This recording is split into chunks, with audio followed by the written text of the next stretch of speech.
Hello friends, welcome back to Daksh legal voice. और आज हम बात करने वाले हैं एक ऐसे टॉपिक पर जो कि हमारी सोसाइटी में बहुत ही ज्यादा कॉमन है, पर कोई भी इस टॉपिक पर खुलकर बात नहीं करना चाहता। मैं बात करने जा रहा हूँ एक्स्ट्रा मैरिटल अफेयर की। क्या रीजन होता है कि इंसान शादी के बाद एक्स्ट्रा मैरिटल अफेयर में पड़ जाता है? इसके पीछे फिजिकली रीजन होता है या इमोशनली भी? आइए जानते हैं इसके बारे में डिटेल्स में। एक्स्ट्रा मैरिटल अफेयर की शुरुआत कैसे होती है?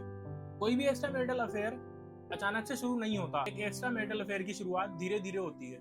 शादी की शुरुआत में तो सब कुछ ठीक होता है, पर धीरे धीरे जिस तरह से जिम्मेदारियां बढ़ने लगती हैं तो दोनों पार्टनर एक दूसरे पर अपनी फ्रस्ट्रेशन निकालने लगते हैं, जिस वजह से उनमें कम्युनिकेशन गैप आ जाता है। आइए जानते हैं एक्स्ट्रा मैरिटल अफेयर के मेन रीजंस के बारे में।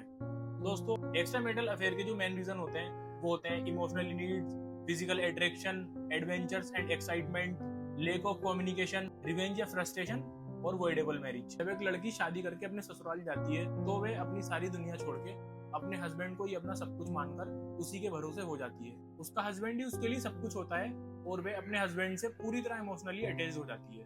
हस्बैंड की रिस्पॉन्सिबिलिटी होती है कि वे अपनी वाइफ के इमोशंस को हर्ट ना करे और उसकी केयर करे। पर अक्सर देखा जाता है कि मोस्टली फैमिलीज को लड़के ही रन करते हैं, जिस वजह से वे कई बार अपने आप को बड़ा समझकर गुस्से में आकर फ्रस्ट्रेशन अपनी वाइफ के ऊपर निकाल देते हैं और अपनी वाइफ से लड़ बैठते हैं। पर कई बार ऐसा होता है, जो फीमेल्स हाउसवाइफ्स होती हैं उनको घर में नौकरानी जैसे ट्रीट किया जाता है। ऐसे में वे भी मजबूर होती हैं और सब कुछ बर्दाश्त करती हैं, क्योंकि उनके पास दूसरा कोई और ऑप्शन नहीं होता।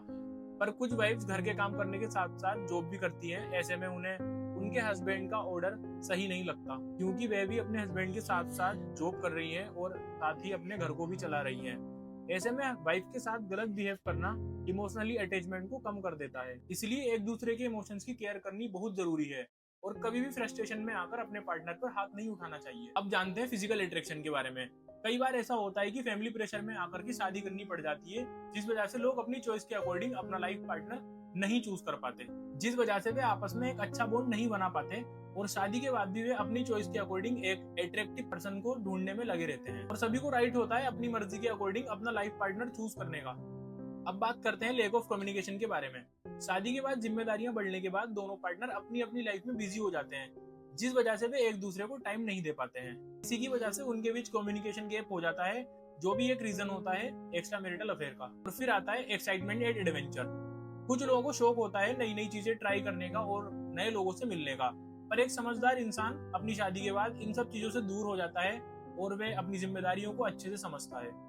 रिवेंज या फ्रस्ट्रेशन। कई बार कुछ वाइफ्स अपने हस्बैंड को सही से ट्रीट नहीं करती हैं और कई बार हस्बैंड भी अपनी वाइफ के साथ मारपीट करते हैं, जिसका जवाब एक्स्ट्रा मैरिटल अफेयर के रूप में मिलता है। लास्ट और सबसे इंपॉर्टेंट पॉइंट, वॉइडेबल मैरिज।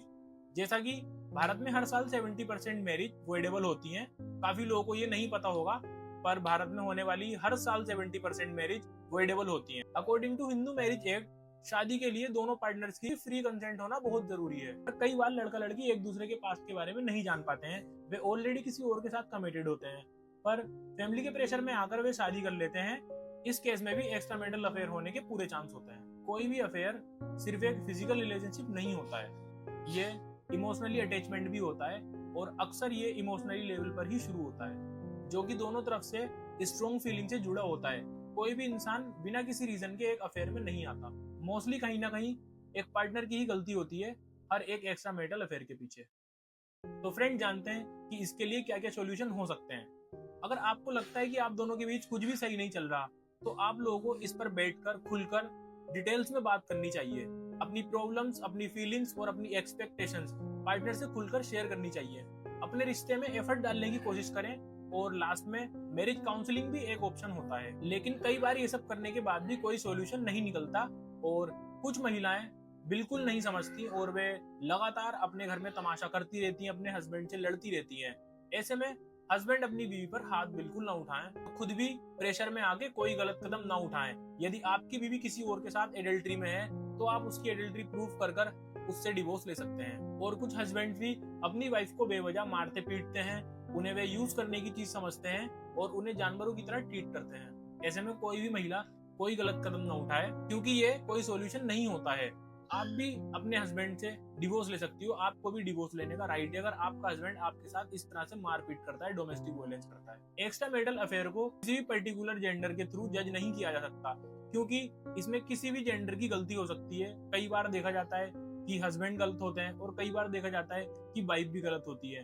तो किसी एक जेंडर को ब्लेम करना एक्स्ट्रा मैरिटल अफेयर के लिए कोई सही बात नहीं है।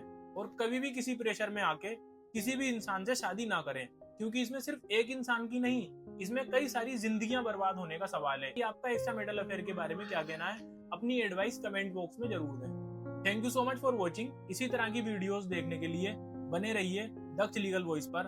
हमारी वीडियो को लाइक करें, चैनल को सब्सक्राइब करें और वीडियो को ज्यादा से ज्यादा अपने पार्टनर्स के साथ शेयर करें। मिलते हैं नेक्स्ट वीडियो में, तब तक के लिए take care and good bye.